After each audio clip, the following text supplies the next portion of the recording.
ko pala mga boss nung baguhan pa lang ako sa MC Taxi sa Angkas. Kasi nung 2019 nag-apply ako kay Angkas eh.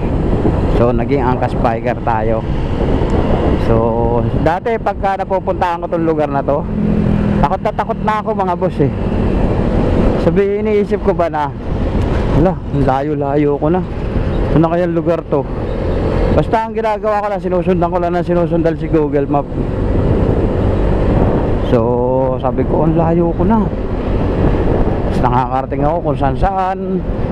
Kasi nung kay Angkas kasi nung 2019, grabe. Ang apps pa yata namin nun, kung di ako nagkakamali, yung kay ano eh, kay Grab na apps. Yung kay Grab na apps yun, tapos binawi ni Grab. Tapos ipinalit yung kulay blue. So yun, doon ako nakaabot hanggang 2021 December. So naban ako kay Angkas December 2021 December 29. So yun, naaban ako.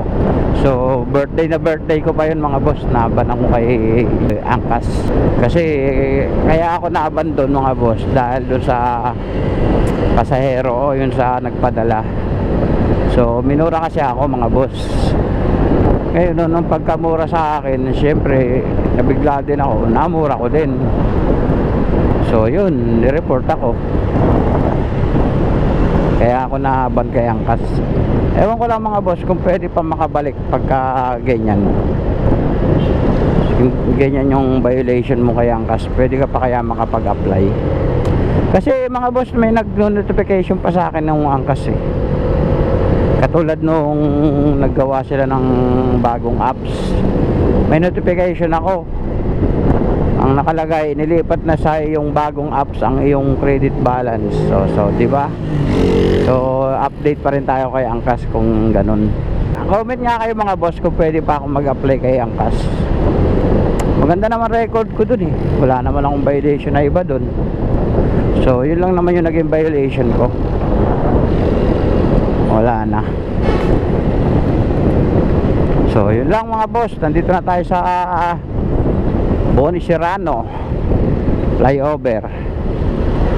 So balikan ko na lang kayo mga boss pagka malapit na tayo sa 6 minutes. So balikan ko kayo. Ano pangalan mo? Ha? Ha? Meet you? Ah, yan. Meet you. Okay na, ando na.